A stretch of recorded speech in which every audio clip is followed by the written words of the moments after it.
Hello everyone and welcome to a new Castlevania Symphony of the Night Developer's Diary. I hope that everyone's been well. It's been a good productive summer break for me. Now that it's over, I'm really looking forward to sharing what I've been doing with everyone. Rather than do all this in a single video, I've decided to split them up into smaller videos which I'll be releasing over the next few weeks. As well as being more manageable from an editing point of view, you can probably also tell from my voice that I've got a bit of a bad cold, so I'm not quite up to editing a massive video at the moment, so splitting them up into smaller ones would definitely be the right choice, I think. But I did promise that I'll come back in the end of October with an update, so here I am.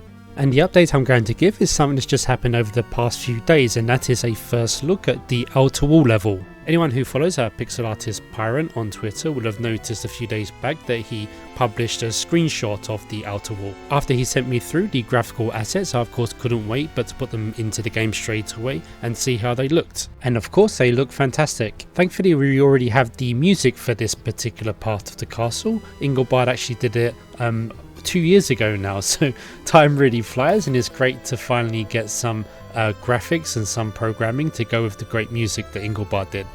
And while you're there, you may as well check out his retro gaming channel too. He recently did a video on the Master System version of Double Dragon where he claims, very incorrectly of course, that it's worse than the NES version. As a Master System kid, I can't stand for this, and I'm sure you can't either, so let's go and watch the video and just leave him some comments to tell him where he's wrong.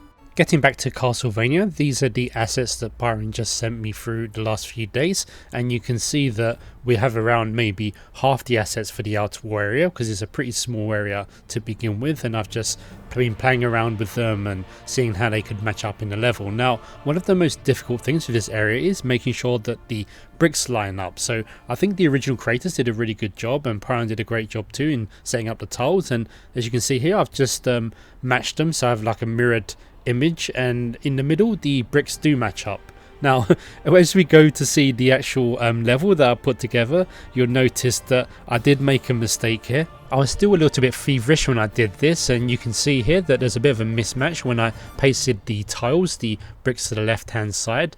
Some of them have been pasted a pixel or two to the, I think actually 2 or 3 pixels to the left, and that means that in some certain places the bricks don't line up either. So, and of course because they're not exactly in 16 by 16 squares, it means it's using much more VRAM than it should, but thankfully it still works. So in the example I'm showing today, you will see this mistake, but I will fix it later. I didn't just want to leave the level empty though, I wanted to put some enemies in, and when you think of the outer wall, I think the enemy that comes to mind, the classic enemy, is the Medusa head.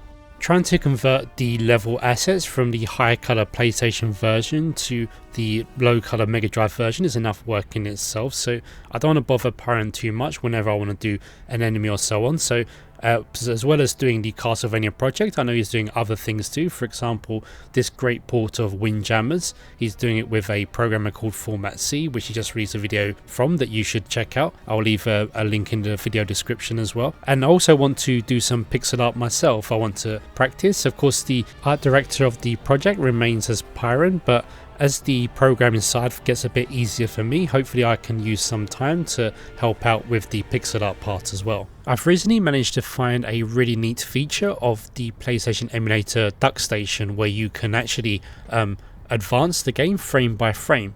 As well as being great if I need to rip any sprites, the animations and so on, it's just good to be able to slowly observe the enemy behaviour, and that's what I've done here. Fortunately, in this case, a person by the name of Smithigon had already ripped the sprites. All I had to do is style the Medusa hairdo.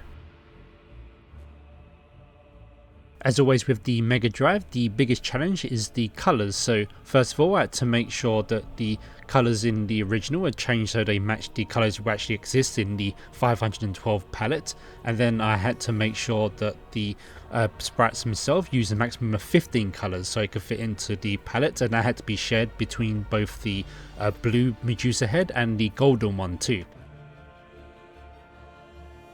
And this is the end result. You can see that now I'm only using 15 colours for both the gold and the blue one, and one of the ways I managed to do this is using the green hair for both. So I think the green hair looks kind of okay on the golden one too. Maybe I'll change this in the future, so I'm not sure which other enemies will appear with the Medusa heads, but for now I think that looks pretty okay. Once the sprite sheet was complete, putting them into game wasn't too difficult, so I started off very simple and then experimented with lots of different types of movement.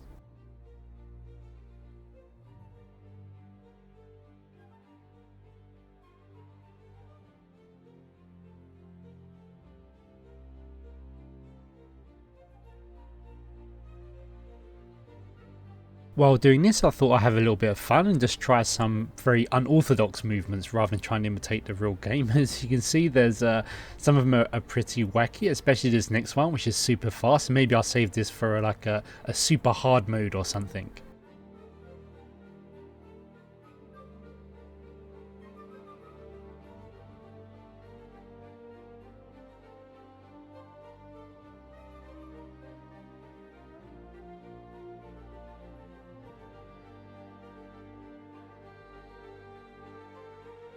At the moment, my game engine supports up to 12 enemies in any one section. Now that's not a hardware limitation, it's just that when I looked at the game, I didn't think I needed any more than 12 enemies in any one section. I think that would be okay for the most part, and I can always increase that number if I have to. And just for fun, I thought it'd be good just to see if I can have the 12 medusa heads on screen at the same time and just test it out. And it's nightmare fuel for anyone who really hates medusa heads. You can imagine having this many over like a bottomless pit, especially if I were to combine it with the super fast movement you saw before. But it's all working okay, so I tried it on real hardware and there was no slowdown despite having so many sprites on the screen. As you can see here, there's a little bit buggy in terms of actually killing them, the respawning. The regular enemies are working okay, and I'll show you those in a future episode, but that's about it for now. Next week I'm actually going to give everyone a little quick update on the GG Shinobi remake project. Now I haven't been doing a lot of work on this, but I have done a little bit and there's a few things I want to discuss with everyone. As always, thanks very much for watching, and if you're interested in this type of content, don't forget to subscribe. I'm interested in this. And for those of you who wish to support the channel, I have a Patreon and any support is much appreciated. You won't go unrewarded. Until next time, farewell.